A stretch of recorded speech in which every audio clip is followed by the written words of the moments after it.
All right, welcome back to the Run.down post-game show here on the Strickland YouTube channel, Strickland Twitter, and if you're listening to this the day after, Strickland Podcast Network. I am Sam. Knicks win 181 in a sort of a dogfight kind of matchup with the Orlando Magic once again. But before we get into all that, before I get into all that, BetOnline continues to be the world's most trusted betting platform and your number one source for online betting. From the earliest odds to in-game live betting, BetOnline provides you with all the action and the ability to watch the games as they happen. With the largest selection of odds on everything from football to NBA and college basketball, NHL to UFC, head to BetOnline today and don't forget to use promo code BLEAV, that's Believe, for your welcome bonus on your first deposit. BetOnline, the game starts here. All right, so um I rightfully predicted that this game would be annoying on multiple fronts. Just because the Knicks usually get off to slow starts, especially after long breaks against teams like the Magic that are more defensive oriented and games that happen on a Sunday evening. I don't have official stats to back this up, but I do know that the Knicks do struggle on Sundays most of the time. But aside from all that, the Knicks pulled out a win against a team that actually made things very interesting for the Bucks on, I want to say it was last week. If I can remember correctly, it was on not Saturday, but Tuesday. Last Tuesday. Jalen Suggs had 32 points, kind of an out of body experience for him. Um, and they almost got to the semifinals of the NBA Cup, but they did not. Um, but yeah, I mean, coming off that game, I think the expectation was all right. Then this Magic team is still good enough to compete with high level, at least offenses, like the Bucks are expected to be. Um, and I mean, to start this game, the Knicks came out sloppy, a lot of turnovers. Offense wasn't really clicking as well as it has in past matchups and in past games. Um, and yeah, I mean, this game was an ugly game from start to even to the end. I mean, even as the Knicks started to pull away, the Magic still started to. They still were fighting, still were in it. Guys were hitting shots at the end of the game. Um, but it's good to see this Knicks team kind of get these ugly wins. Um, I said it after the Toronto game as well. Um, a lot of these teams, they're a lot more competitive than their records show, and even despite missing players, the Magic still continue to put up fights against good teams. We're a good team. The Bucks are becoming sort of a good team now. Um, and yeah, I mean the Magic, they've continued to show that, no matter who goes down, next man's up is gonna fight for them. Tonight it was Mo Wagner off the bench with 32 points, and he hit about four threes. Wow, four threes. And Tristan De Silva with 20 points. Their rookie had a career high tonight. So, I mean, the Knicks were still able to withstand all of that. It seemed as though Jalen Suggs was going to continue being a pest for one Jalen Brunson until Jalen Brunson kind of took over in that fourth quarter and got him in foul trouble, got him frustrated, got him out of the game. Um, and yeah, I mean, Jalen Brunson finished tonight with 31 points, 3 rebounds, 5 assists, a steal, 8 of 18 from the field, 4 of 8 from three. Just a pretty solid game, especially that stretch at the end, just taking over, making sure that this game kind of stayed out of reach for the Magic, because the Magic were still hitting shots down the stretch. I mean, you had guys like Mo Wagner. He hit a three later in that game. Cole Anthony was still hitting shots, but yeah, I mean, Jalen Brunson really took over in that last quarter there and really sealed this win for the Knicks. So shout out to him for that. And you're just hoping that this extended little break that the Knicks are having, where they're having like one game in between like this large gap of days off, is good for all of them being able to, get some cohesion down, get some consistency, especially on the offensive end, maybe implement some stuff differently on the offensive side of the ball. I know Schwinn talked after the last game about how, the way that they're using Bridges might not be the most optimal way. And I think that goes for a lot of other players on this team, as I will continue to discuss in this post game. But yeah. All right. Next player to highlight, Karl Anthony Towns played 43 minutes tonight. I don't know how I feel about that, but I mean, granted, we do have all these days off, so I guess it's fine. But 22 and 22, first 2020 game for a Knicks since Julius Randle, I believe, in November. And I believe that was an NBA Cup game. It wasn't called the NBA Cup at the time. It was called the in-season tournament because they didn't have the Emirates sponsor yet. But the in-season tournament game last year, I believe, versus Charlotte, that was when Julius Randle had the 2020 game. So yeah.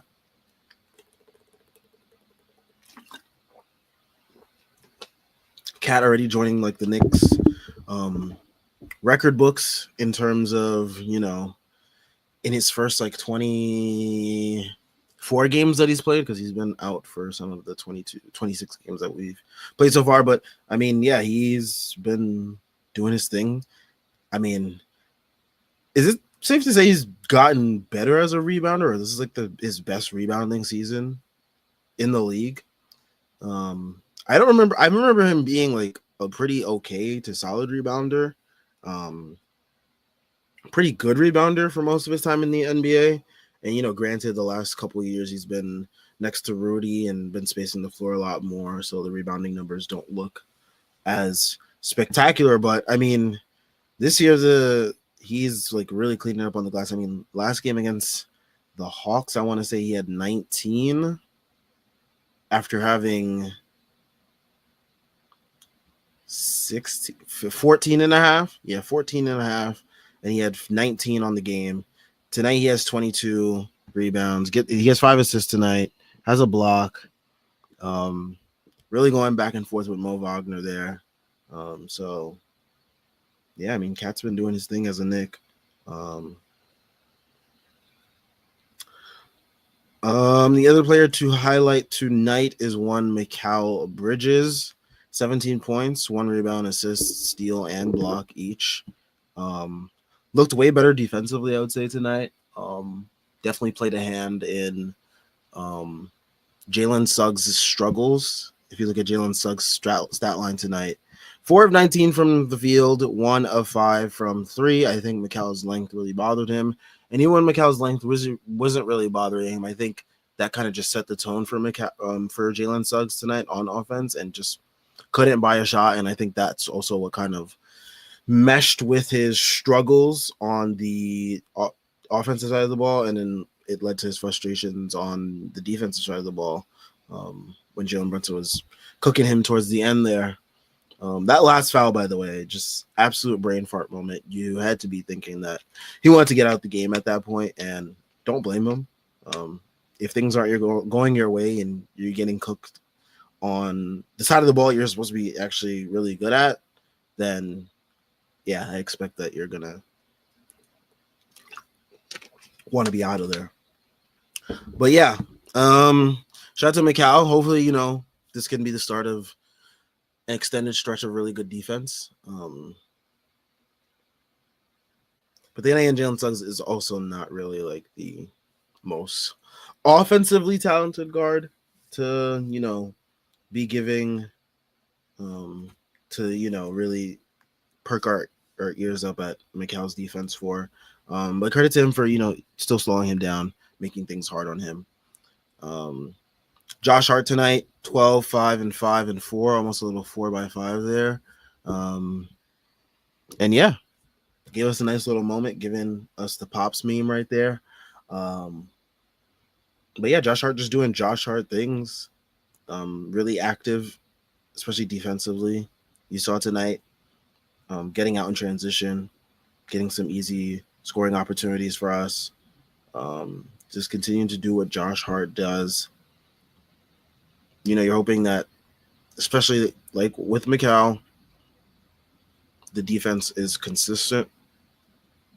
But again, that's, can't really complain about defense tonight because, gave up 91 points. But, you're hoping that this can be more of the norm versus what we've seen in other matchups. And I think the defense as a whole has just been trending positively. I will say the offense for the team is what is, I don't know if concerning is the right word, but it's definitely not. It's not as consistent and up to par as I think most of us expected it to be, and as it's been in previous games too. I mean, there's games where we've put up like 140 points. And, granted, the Magic are a good defensive team, as well, so that could also be in play in this game. OG Anunoby only had 7 and 5 tonight with a steal.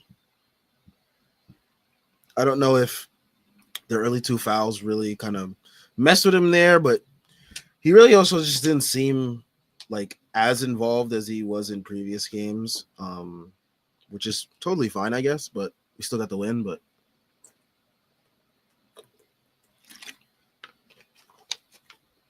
definitely not the version of OG that we got to start the year. But yeah. On to the bench now. Deuce McBride, 7 points, 2 rebounds, and assists. Glad to see that he is okay. I believe it was the last game against the Hawks that like someone fell on his knee or something like that, and he had to limp off. But yeah, good to see that he's okay and he was able to be productive in tonight's game. Didn't hesitate as much, kind of pulled the trigger on some threes. I know me and Schwinn were talking last post game about how a lot of the guys on this team like to pump fake, including Deuce now, who used to be so confident in pulling threes, and good to see that he was willing to take some of those threes tonight. Precious Achiuwa, 4 points, 5 rebounds, and a steal. And Campaign didn't score at all tonight. I'm really hoping that Campaign and Deuce can like really get back to how things were for them offensively off the bench, at least like I want to say a week or two ago, like when it really felt like they were finding their footing as a bench unit. Because like that is when we're really able to like bludgeon teams. Because like if the starters come out, they set the tone, and then you got some of the starters running with like Campaign and Deuce, and they're flying up and down the court, especially like making plays on defense, getting out in transition, hitting those pull-ups, making plays. That is when we are really able to like beat the shit out of teams. And you're hoping that Campaign and Deuce can get back to that, because it feels like the last couple games, the juice just hasn't been there from them. I'm not saying that it's a concern, but just something to look out for, especially as this team is already overtly reliant on their starters. So you don't want to continue putting such a burden on them. And you're hoping, that the bench can just pull their weight as well, because then you end up with Cal playing 40 minutes, Towns playing 43. Not too much of a concern tonight, again, like I said, just because we have the game against the Timberwolves all the way on Thursday, so it just doesn't really matter that much, but just something to look out for going forward. Let's see, what else can we talk about tonight? I mean, I think that, like I said before, I think it's really good to get these wins, these ugly wins. In the past, I feel like in the past the Knicks have always, like these last couple years, the Knicks have built their identity on winning these ugly type games, and I felt like to start this year, the Knicks weren't really doing that. So it kind of felt like they lost their edge in that way. But you're seeing now they're still able to get those ugly wins, albeit it be against, bad teams, shorthanded teams, whatever it may be. But, you know, I will take it nonetheless. Like, I'll take it nonetheless. But yeah, Knicks are 16-10 now, creeping up on the. Oh no, we took third place in the East. Okay, so now we're top 3 seed in the East. Magic right there with us. But yeah, I think that, all things considered, after the Hawks game, there was a lot of, discourse about where the Knicks are as a team. The sky is falling. Oh no, Trae Young rolled some dice on the logo, and look, he lost. So there's the karma right there for you. It came right back to him. But yeah, I mean, when you look around the league and you look at other teams, it could be so much worse for this Knicks team. Like where they are right now. Like I tweeted out the other day, like I am someone that I can't see myself getting worked up after every game, like a lot of fans do. And hopefully a lot of people that are watching are of that same mindset in terms of like not letting, not letting every win make you go up and down with everything. Like kind of just taking things game at a time, but not in the extreme way. But yeah, I mean, I think that you look at a team like the Sixers, like look at what they're going through. Like the Knicks are in pretty good shape, all things considered, when you look around the league. So, do they have some things that they need to fix up? Yeah, sure. So do a lot of other teams. I mean, I was watching the Rockets over last night in the NBA Cup semifinals. Like that is a team that offensively, I'm just like looking at them like, whoa, they could use some of the scoring that the Knicks have right now because like they just couldn't buy a bucket, and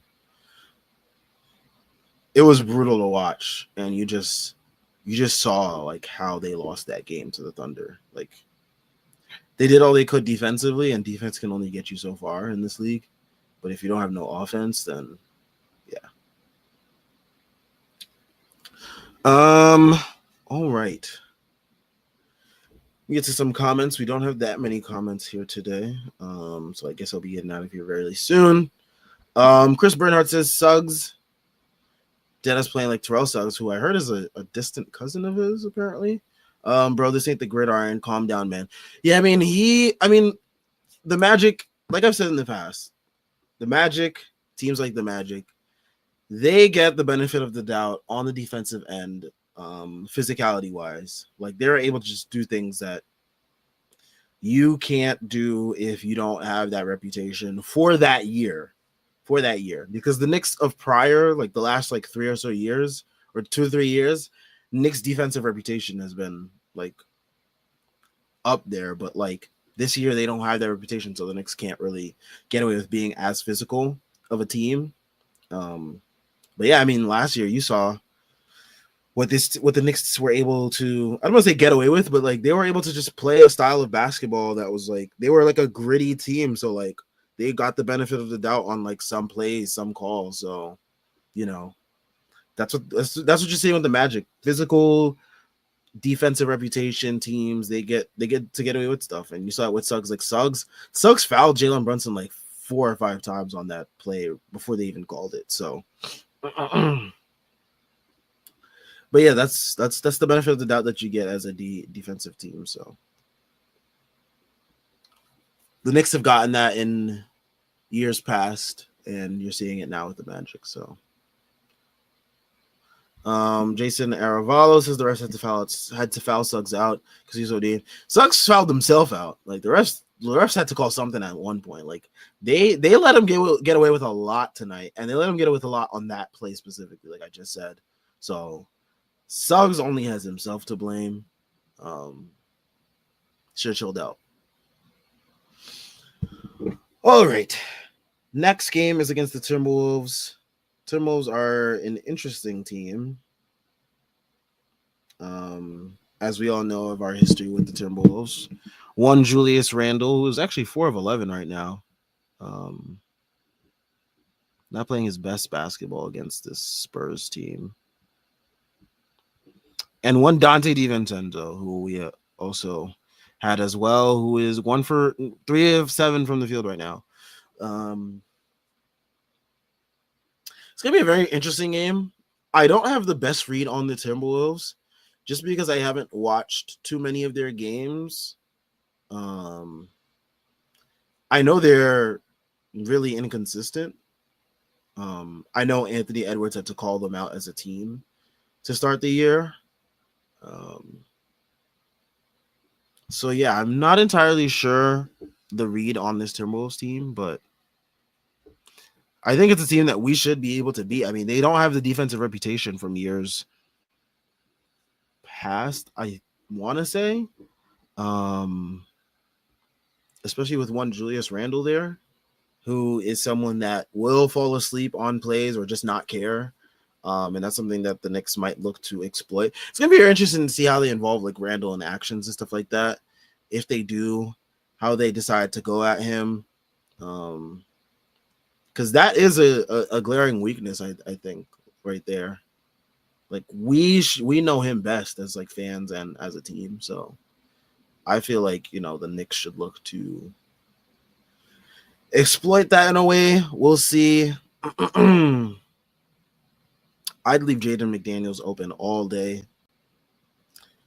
And yeah, just collapse on Anthony Edwards and make Julius Randle make quick decisions on offense. Like, I feel like those are the ways to really, like, I feel like the Knicks, since they know Julius Randle, and granted, like, this is like not all of the same personnel in terms of like on the court personnel, but like in terms of like coaches and stuff, I feel like Thibodeau should know best how to attack a guy who's been in his system, who he's made look like all NBA, or has helped made look like all NBA the last couple of years. So I feel like he would know best how to attack him, and we'll see how that goes. But yeah, I think that the Knicks should be playing well in this game. It's a Cat homecoming, hopefully Cat gets to go off against his former team in their crib. And yeah, I'm sure he'll be emotionally charged as well. They'll probably have a nice little tribute video for him. All the work. So, all right. I think I'm going to head out of here. Shout out to everyone that tuned in. Make sure to leave a like and subscribe. Knicks, they get another ugly win. We take those over here. Make sure you guys check out all the links in the description. We got links to the site, merch, Patreon, Twitter, and Instagram. We're also on Blue Sky, so follow us there as well. We will catch you on the next time. I will not be on for the next post-game stream, as I have a work holiday party that I will be getting drunk at. Everyone enjoy the rest of your week, and I will catch you guys on the next game after the Timberwolves game. Peace.